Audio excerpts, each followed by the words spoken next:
Hello, everyone, and welcome to the Sports Writers Podcast. We are joined here with Phil Stacey, Nick Giannino, Matt Williams, Nick Kukaru, and Phil Stacey back after a week off. And guys, well rested, ready to go here. Get ready for the home stretch of the spring sports season. And welcome back, Phil and Nick. Thank you. Thank you.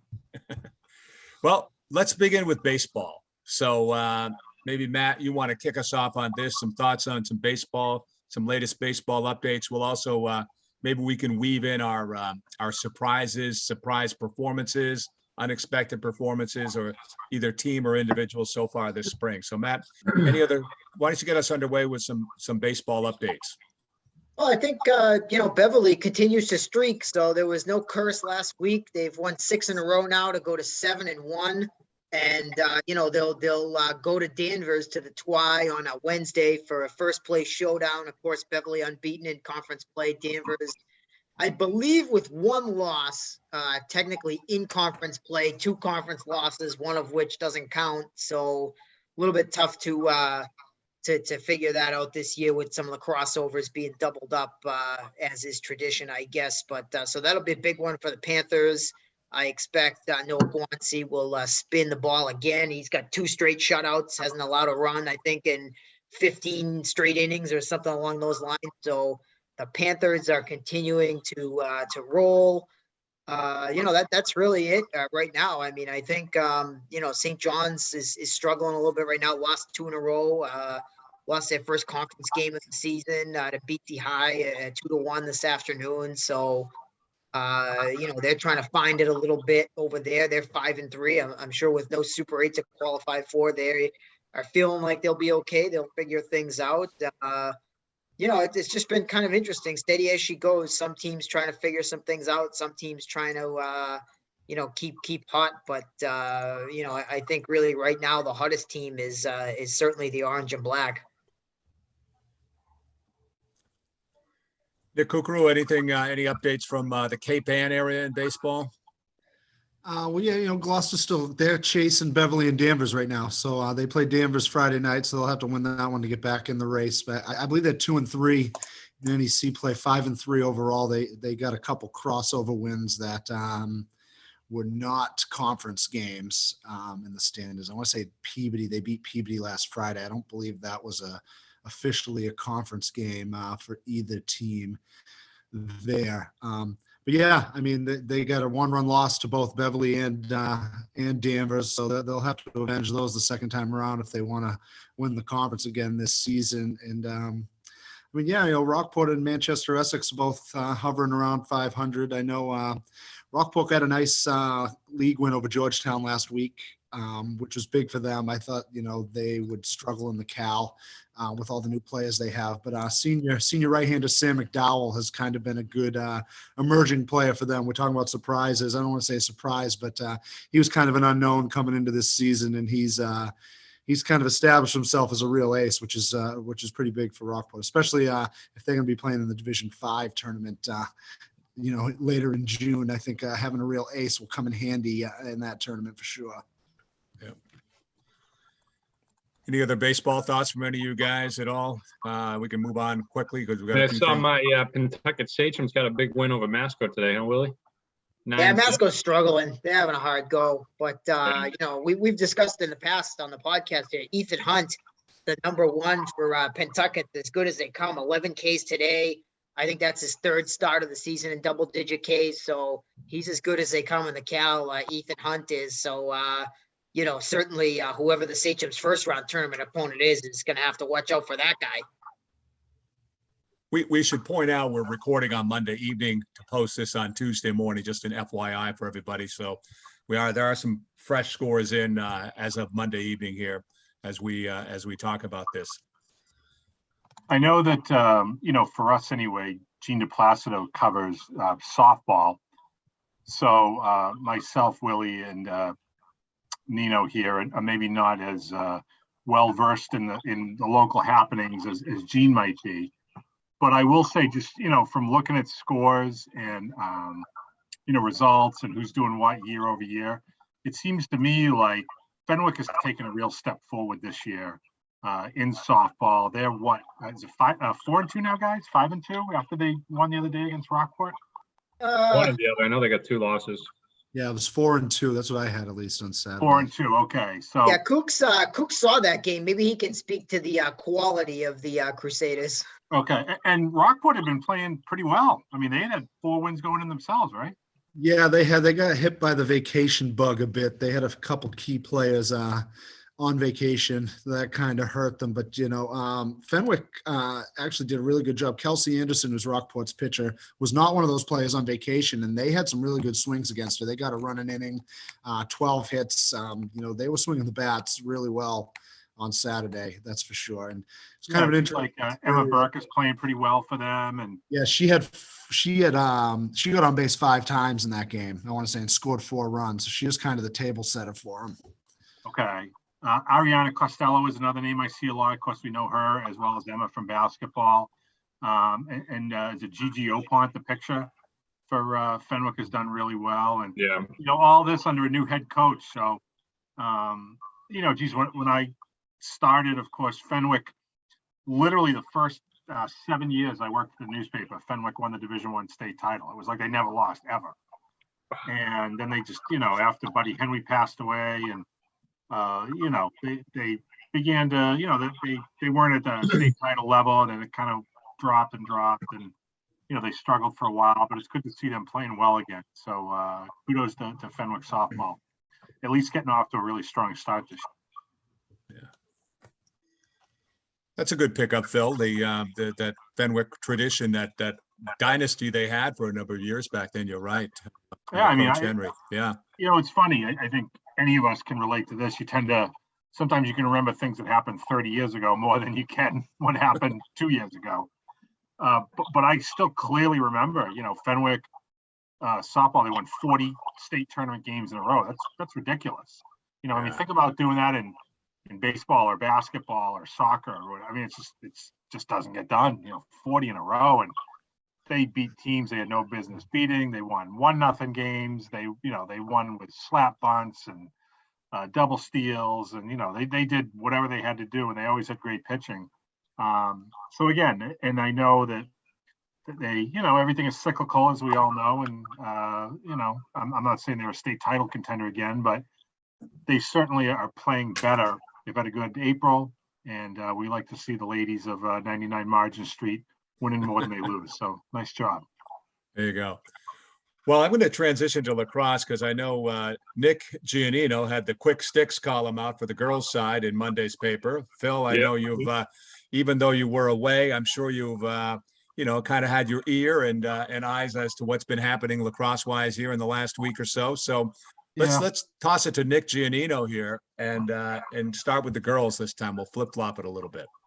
Yeah, sure. Well, you talk about surprises and, good timing here. I led with Salem girls lacrosse in the quick sticks column today. They're off to now a 3-3 start. Monday night, they just coming off a win over Gloucester 2-1.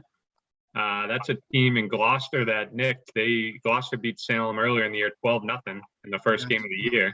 That's a very surprising score. I did not see. Yeah, so I wasn't expecting. Stuck with that one, today. Yeah, I know. Well, they played at 6 o'clock, so I wouldn't have been able to make the podcast if I jumped over to that one. But I mean, like I said, 12-0 loss the first time around, but Salem's been on the up. They got a lot of newcomers that are really learning the game and picking it up quickly, and they're up to a 3-3 record now. Again, 2-1 win today. A couple girls to shout out. Maylee Hanig, I think it's pronounced. She had both goals today. She's one of their captains. New player, new to the team, and she's been off to a good start. One of their leading goal scorers. And then Brianna Stead is their leading goal scorer, was at least going into the Monday night's contest. She's another captain. Molly Mercier, they got a goalie that's playing pretty well. So, I mean, it's great for Salem. This is a team that I think I mentioned on the podcast before, hadn't won a game in 3 years, and they just broke that streak earlier this season with a win over Malden, and now they're back to 500. So a lot of credit to them. Jillian Robinson, the head coach there, coming over from Swampskid, she had a deep run with the Big Blue last year. I think they went 12-3 in the regular season and ripped off a couple wins in the state tournament. She's a Salem High graduate. She had done work with the field hockey program before and had watched that team deteriorate. There's no more field hockey at Salem High right now. They ran out of numbers. They just not enough girls to field the team. And she saw a similar trajectory with the girls lacrosse team and said, you know what, the position's open. I'm going to go and try to flip this thing around. And so far, so good. I'm not going to say like they're a state title contender or anything like that, but to be 3-3 and pick up some good wins, especially that huge turnaround against a solid Gloucester team, that's got to feel pretty good for them. So definitely a strong start for Salem. I also highlighted Essex Tech in my column this week. They're off to a 5-0 start after going undefeated at 13-0 last spring. I think they won one playoff game before ended up losing to, I believe it was Manchester Essex crew, who obviously has a great team year in and year out, but they're off to another stellar start, 5-0. They had a nice little break with April vacation here. They're going to be back playing this week, and they're rolling. They got their stud player is Maddie McDonald, the junior, leading them in goal scoring. She was a great player as a sophomore last year, teaming up with her older sister Molly, who graduated, and again, she's kind of taking that reins as one of their leading scorers. So strong start for them. They seem to dominate the league competition. I think they'll have some out of conference games that will really test them, but on the right path once again in Essex Tech with head coach Mac William. And Nick, the Peabody girls beat Marblehead over the weekend, I guess, and so Yep. they're now 4-2. So they're having a decent season. Yeah, Peabody's, they're off to a strong start. They got a new coach there, and Michelle Roach, the girls hockey coach, I should say, came over and took over the program. They got some talent on that team. They're going to be a threat in the NEC for sure. They competed well with Masco too, and Masco's kind of been blowing everyone out other than Newburyport, who they lost to. So yeah, Peabody's definitely off to a good start. Marblehead's definitely down this season. I don't want to use that term, not down, but they're young. They're going to be getting there. They had a lot of turnover this past season. Marblehead's been good for so many years. Didn't take long. They beat Beverly this afternoon, so it didn't take long for them to fix things. They lost to Beverly 14-8 the first time, and they came back to beat them today 17-11. So it didn't take long for Andy Madden to figure out what was going on over there and fix it, I guess. Yeah, that'll be their third win then. Off to a little bit of a shaky start, but they had some really. I think that's their first conference win, so that's huge. Yeah. I mean, kind of upsets the standings a little bit because Beverly was chasing Masco too. That's a big one. I mean, even if Marblehead is too far off the pace to catch Masco, they can play spoiler if they can win a game like that. That's really a huge win for them. For sure, yeah, absolutely. And like I said earlier on this podcast earlier this year, I think the NEC is. I don't want to say wide open. I think Masco is probably still the favorite, but there's a lot of teams that are very similar with games that could go either way. So Marblehead, they got some work to do to climb back to that 500 mark and get into the tournament, but that's a good win for Beverly. I mean, that's right track here. We're talking Bill, girls.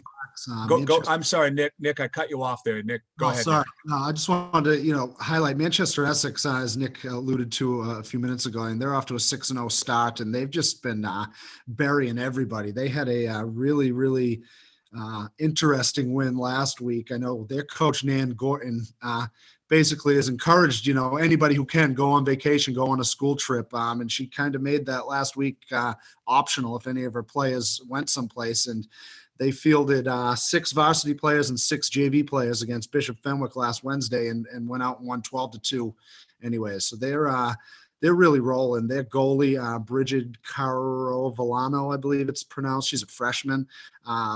Coach Gorton said she was the best goalie that she's ever seen. And I thought their last goalie, Bella Pomeroy, was the best goalie I've ever covered locally in the sport. So that's some really big shoes to fill. And it sounds like she's living up to the hype so far. They haven't allowed more than 7 goals in a game, and they're scoring over 10 every game. So they're kind of dominating right now. Now, did they play Newburyport yet? Because that'll be quite the matchup Play there. Newburyport on May 10th, and that was that I think that's the last three Division II North finals was Manchester versus Newburyport. Newburyport won two of them. I know they won handily last year. I want to say it was something like 17-2 over them last spring. So, but the Hornets had everyone back. I think they're looking for revenge. We'll see. Maybe the Hornets have a chance if no one's on vacation that week on the 10th, huh? And keeping that's it good. on the Caltrain, Bill, just a shout out quickly to Haley Hamilton of Hamilton Wenham. I'm going through the stats last night, and she had 38 goals already in 5 games. And she just recently passed 100 career goals. She's up to 107. I think they had a game today against Pentucket. I don't know how that one turned out. But she's scoring at an incredible rate. I think she had a game of 10 goals, a game of 8 goals, a game of 7 goals. And again, 38 goals through 5 games, which is, not unheard of, but really, really good. So, they got a good player in her. She's going to be playing at Middlebury College next year. All right, Phil, now let's do is lacrosse. All right. When I think about who's been a surprise early on, I'm looking over at Essex Tech, and the team is playing well. They're scoring a lot of goals. They got a good defense today and a 9-2 win over Whittier. But, someone who's really impressed me has been Wyatt Clopton over there. He came into the season as a defenseman. In fact, heading into the first game, he was slated to play defense. Last minute, he was moved up front, and he's produced really, really well with a short stick in his hands. He got 17 goals, 14 assists with 31 points in 7 games. He's just added to a really talented offense that includes David Egan, Brian Swayzak, Fisher Gadboys, guys like that. So he's really playing well up front at attack. Head coach Sean Parsons joked that he shows how smart I am. I had him playing defense all this time. We move him up front on a necessity, and he goes crazy. I think he had like 5 goals first game, or he's had a couple of 8-point games, and he's really, really played well. So he'd be a nice surprise for me. Team-wise, if it can be considered surprising, I'm surprised St. John's Prep has lost twice. And it's not that they're not talented. They certainly are. They had a great win the other night, beating an excellent Franklin team that they could very well see deep in the state tournament this year. In the finals of the Creators Cross, Prep never led until they scored with 1 second left. Tommy Sani's 6th goal of the game gave them a 14-13 win. They had beaten Lexington pretty good 2 days before that.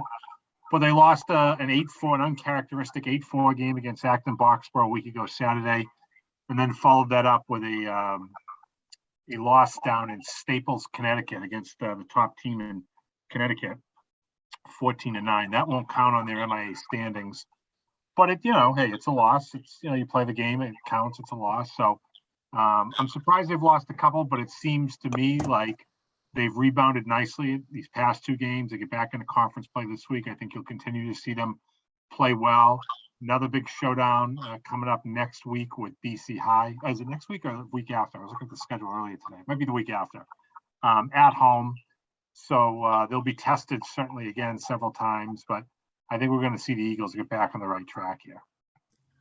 Can I put a girls lacrosse update in? Pentucket beat Hamilton Wenham today in girls lacrosse 21-8.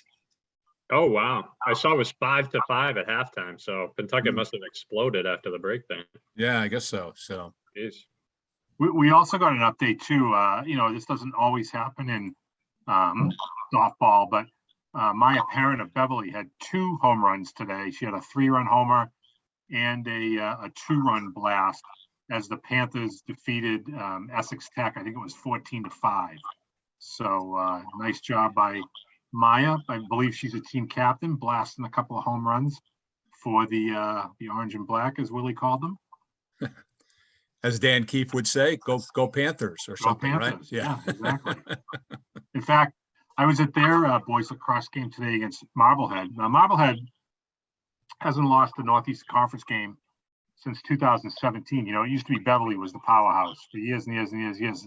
It's been Marblehead lately. Marblehead's playing today without Josh Robertson, one of the better players, certainly one of the top scorers in the area. He twisted an ankle the other day. It was more precautionary. He could have played, but they kept him off of it. And Beverly fought them tooth and nail. I mean, Marblehead never trailed, but Beverly never made it easy for him. It was a 1-2 goal game the entire way. Beverly tied it up 7-7. Late, Marblehead managed to pull away for a 9-8 win, but that was a pretty good regular season lacrosse game. Late April, good play back and forth by both goaltenders. Finn Miniacci, 10 saves for the Magicians. Vaccaro, had a dozen saves for Beverly at the other end, Colin Vaccaro. And it was a good game for both teams, but Marblehead remains undefeated in league play to date. I don't know if any of you guys want to touch on any sometimes stories come along during the course of a week. They're not necessarily in-season sports or stories or names or whatever. I don't know if there's anything that's happened in the last week or anything you guys are looking at that is non-sort of spring sports to share. Might not be. I can segue the, talking about Marblehead lacrosse to Conor Cronin from Marblehead. I think most people probably remember what he did in the Super Bowl last December with a ridiculous game and led Marblehead to that first championship of the first Super Bowl title of theirs. Conor's not only a fantastic football player, but he's also a terrific student. And he's being, really recruited heavily by some of the Ivies where he's gone to visit. He's gone to Brown, which he posted recently. He's been to Harvard. He's been out to Holy Cross, seen them. He's been to UMass. So he is a hot football prospect, still has a senior year coming up next year. Interesting to see what he can do. I mean, really where you would think he would take on more of that offensive bulk last year. The team was so deep the last 2 years, they could really kind of spread it around. And he got most of his touches, I felt like, late in the year, Thanksgiving, and then the playoffs. So you wonder if he'll get a little more action next year. But, he's 6'1", 6'2". He's about 205 pounds. He can run like the wind. He's obviously a big boy, terrific speed, great hands, can do it on both sides of the ball. So we're going to be paying attention, obviously, to see what Conor does with his football career moving forward. Nick Giannino, I know as we record this on Monday evening, the Celtics are trying to put the Brooklyn Nets away in the NBA playoffs, up 3-0. Of course, we don't know where that will finally end up here, but your thoughts on the 3-0 start for the Celts in the series? Yeah, well, let's see. I can tell you what the score is right now as we record this. I know people, a 1-point game nearing the end of the first half. So I don't think this game matters too much, to be honest. Game 4 here, I think even if they lose this one, they're going back to Boston. They've looked like the better team the whole series. I think they are the better team. I said that heading into the first round playoff series here with the Nets. But I think the biggest storyline for sure has just been their defense and what they've been able to do to disrupt both Kyrie Irving and Kevin Durant. I'd say even more so Durant, because he's a guy that you just haven't seen this from him, where he's really struggled to not only hold on to the ball. He's been turning it over a lot. They've been sending doubles at him, and Jason Tatum's been doing a fantastic guard individually on Kevin Durant, but they've really just taken him out of a rhythm early and often. And again, it's just not something we've seen with Kevin Durant. He usually finds a way to score no matter who's guarding him, no matter what team he's going up against. He usually plays great ball in the playoffs. So this is kind of unprecedented, and a lot of the media is talking about the Brooklyn struggles, but I think it's more a credit to Boston's, ability to kind of get under Brooklyn's skin and keep this going from what they built in the regular season. Because this was, the Celtics were one of the best teams, if not the best teams. I think they had the best offensive and defensive rating, the past couple months of the season. So they were the favorite going into the series, as they should be, a 2 versus a 7 seed. And I think they're just hungry and showing that, this is not a fluke that they were the number 2 seed and they're playing this well. Obviously Brooklyn's got Durant, they got Kyrie Irving, but Celtics, I think, are deeper. They're more physical. They got more size and length. And they're just really able to disrupt this Nets team. So, like I said, I think maybe the Nets steal this one. Again, people listening to this tomorrow, maybe it'll be a sweep. But even if they do lose this, the Celtics lose this game 4, I don't think it's an issue for Boston moving forward. I think they wrap this up in 5 games regardless. And then they're going to probably have a matchup with Milwaukee in the next round, which is a different animal, obviously, with Giannis. You know, you can do things to disrupt Kyrie Irving and Kevin Durant, but Giannis is a different force, so to speak. He can kind of, it doesn't matter who's guarding him. He's going to get in the paint and make things happen. So that's going to be a very interesting series. I think they match up well, and looking forward to that one. Assuming the Bucks hang on and do win their first round series too. They're up 3-1 right now. So Yeah. I wonder what the number is in teams that are up 3-0 in these NBA series, whether they, how often they finish them off in, in 4? I meant 3-0, if I don't know what I said, 3-0. No, you did. No, I was just saying no team has ever come back from 3-0. But I was saying, but my question was going to be, Nick, was going to be, how, in game 4, how often does the team up 3-0 lose? Yeah. You know what I'm saying? Question. Because there's a big letdown. There's a sense that you're not going to finish that team off, especially if you're on the road tonight. You finish them off when you come back. And I think it's a pride thing too. A lot of the teams down 3-0 in that situation don't want to get swept. That's an embarrassing thing to happen. So the Nets are going to bring it tonight, and we'll see what happens. But I don't know what the actual percentage of that is. I would imagine the team down 3-0 wins the majority of those game 4s and then probably loses in 5. But yeah, anything can happen. Well, we can believe what we want. Forget the stats, whatever. We'll just go with that. Right. Yeah. Well, we saw it happen yesterday on Sunday with the Golden State Warriors. They weren't able to close out the Nuggets. The Nuggets got one there. And again, yeah, I think too. The Raptors, they snuck one out. So I think more often than not, the team down 3-0 in that situation tends to win and show some fight and show some pride and not get. Right. Okay. All right, we're running. We've got a little more time left. You guys want to touch on hockey for a minute at all, or not? Matt, Phil, Nick, C. Willie had a nice piece on Kreider with the 50-goal season, right, Willie? Yeah, pretty cool. 50 goals. Not too many guys from the North Shore high schools have scored 50, right? Just Bobby Carpenter and Chris Kreider. And, of course, we got a little chirp, Phil's favorite chirp, about the schools that are not technically on the North Shore if they're not in the Salem news coverage area. That was for good old Keith Tkachuk, right? I think, where did he play? CM or MC or something like that? Malden Catholic, yeah. Yeah, MC. So a little bit outside the area, still, I don't know. I guess Malden's still north of the city. I don't think they have any shore, right? So it's not like they're land or Nahant. Like, I'm not sure there's any shore land there in Malden. I think of that more as Greater Boston, to be honest with you. On the Orange Line. I don't know if there's any waterfront property on the Orange Line there, but I guess there's some shore in Revere, so maybe that touches.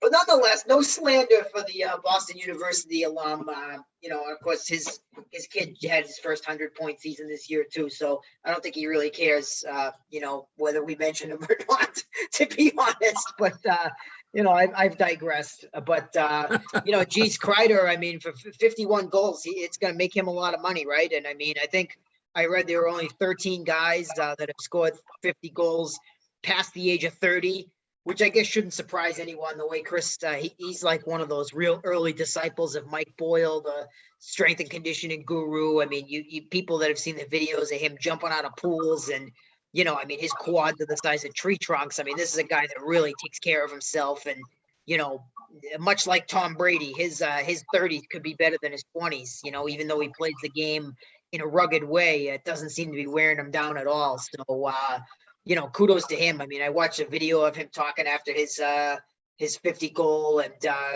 geez, he's got the same demeanor that he had when he was 22. He's always been a mature guy, sort of an old soul, very thoughtful, very almost sort of introverted, takes everything pretty seriously. And geez, like he's added a little bit of Fu Manchu, right, Phil? He's got more faith there, but he really hasn't changed at all. I mean, his tone of voice, his demeanor, I mean, he's the same guy that he's always been. And to think he's been in New York now for 10 years, I mean, that's an original 6 franchise. He's got to be the longest tenured guy there. And the ownership there. They've gone through different coaches, different GMs. I mean, geez, they went to the finals his second or third season, and they really tore the team down around him, built it back up around him, and here he goes again. So I mean, he's got to be like a fan favorite there. Obviously, I don't watch like the MSG network or whatever, but I mean, I think about the guys that have sort of been in his spot for the teams in Boston, right? And those are the kinds of guys that end up becoming cult heroes, So I just imagine the people in New York must really appreciate this guy. You know what's interesting too about Kreider? I know you mentioned Willie, and he's been doing this for a while now, but he leads the league in power play goals. He's got 26 of his 51 goals on the man advantage, and he just parks that 6'3", 223-pound frame in front of the net. Defenseman can't move him. He not only is a very strong lower body, tough to move, as I said, but he's got great ability to tip pucks, pounce on rebounds quickly, snap off shots, at either post, get by goaltenders. He also has more power play goals than he does penalty minutes. And this is a guy who, big guy, took his fair share of penalties early in his career. He fought, from time to time. He only got 24 penalty minutes this year for the Rangers in 79 games. So he's staying out of the box. Get the man the Lady Bing. No, yeah, could be, He's also tied for the league lead in game-winning goals with 11. So he's scoring them at important times. This, to me, though, is what really speaks to me about how well he's doing. You see a lot of the guys who are among the leading scorers in the league, Austin Matthews, Connor McDavid, Leon Draisaitl, Alex Evander Ovechkin. They're all, huge shot totals, 300 plus shots. I think Matthews has something like 340 shots. Ovechkin's like 335. Kyle Connor for Winnipeg got 45 goals, got about 308 shots. Kreider only has, being a relative term, but he only has 249 shot attempts. So he's actually shooting 20% for the season. That's pretty good, when you consider 51 goals on 249 shots. He's making those count.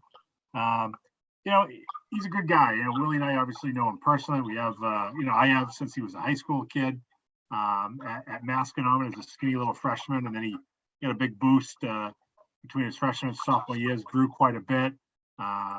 Became the player, the formation of the player that we now see today. Well, this is a guy who never scored more than 28 goals in a season, and he's erupted for 51. Still got a shot to tie or beat Jaromir Jagr's team record of 54. He's got 3 games left, so he could do it. And, there's a chance, albeit slight, that the Rangers could play the Bruins in the first round of the playoffs. It looks like they're probably not going to catch Carolina atop that Metropolitan Division, and the Bruins will probably end up playing Carolina. I'd rather see them play the Rangers because I think it's a better matchup for the Bruins, but that is neither here nor there. Great thing I think about Chris, as Willie wrote so artfully in his column today, was that, the goals are great, and if it helps the team win, terrific and all, but his focus is the Stanley Cup. And what'd you say? He had 2 posters in his room growing up. One was of Joe Thornton when he was playing with the Bruins, or, he might have been with San Jose at the time. And the other one was the Cup, and that is his focus, to win that big silver chalice. So, hey, Chris is a great guy, and we're happy for him, and let's hope it keeps going for him in the playoffs. Great stuff. Well, guys, anything else you guys want to share with us this week? I know you guys. Yeah. Go ahead, Phil. I was going to say, who's the last guy with North Shore ties to win a Stanley Cup? Any idea? I don't know ties. I mean, one of those. What about that scout for the Kings? Yeah, Mark Yannetti. That's correct. Was it just him, but nobody since then? No, I mean, before that, I think it was probably Paul Vincent, the skating guru who was with the Blackhawks when they won the Cup, and I think it was the 2010 Cup. He was still in Chicago, but yeah, Mark Yannetti won a pair of cups as the scouting director for the Los Angeles Kings in, 12? They beat Kreider's Rangers in, 2012, and then I think they beat the Devils in 2014? Yeah. But Mark is from Boxford, and he was the last guy. So there you go. We're sticking with North Shore ties here with professional athletes. One Jalen Brunson's having himself quite a playoff run for the Dallas Mavericks. Rick Brunson, the great Salem High player from, what was that, the 80s, Phil? Am I dating him too Late much, 80s into the Rick graduated in 1990. Yeah, yeah. So Rick was in the news today, talking about how his son needs to get paid this offseason, and rightfully so. I think he said no discount for Dallas type deal.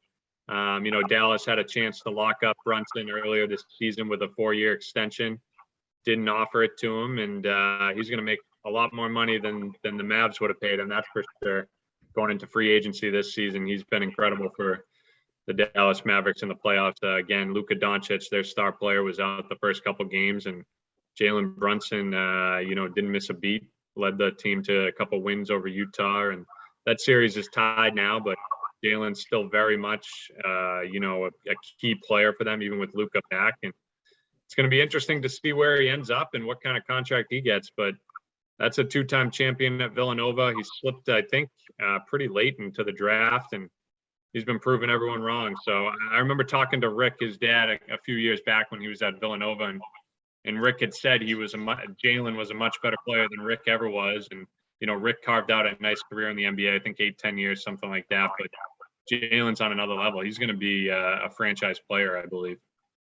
Can I say too, real quick, just while we're talking pro sports quickly, I hope everybody had a chance to see that replay of former Red Sox legend Kyle Schwaber last night in Philadelphia against who the Phillies playing, the Brewers, I want to say.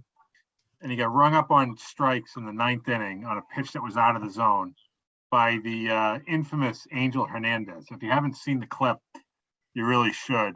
He goes bananas, after he gets tossed about a half a second after being rung up. And he just went nuts. If you watch the video, justifiably so, and you can even hear him mouth, "You've been terrible for both teams all night." It's really, and I'm not saying that to show up umpires, obviously they have a tough job, but Angel Hernandez is a guy who has a reputation for blowing calls and missing strikes and or balls out of the zone, things like that. So get a chance to watch that if you haven't already. It's a good 45-second watch, whatever it is. Guys, I'm going to just take the final couple of seconds here. You mentioned Ed Henry earlier, Phil. I'm going to mention Bob Mckenna, the legendary basketball coach at St. John's Prep. He did color with me on WESX for high school basketball. When Rick Brunson came up as a freshman at Salem High, prior to that, the buzz was on in the city about Rick coming up. And we watched him, in his early years at Salem High. He was a terrific ball player. But on that note, I know we're out of time, so we'll stop right there. But I got a good mention of Bob Mckenna, who was really an outstanding coach and analyst, as it turned out. Gentlemen, thank you. Hey, guys. Thanks, Bill. Talk soon. Okay.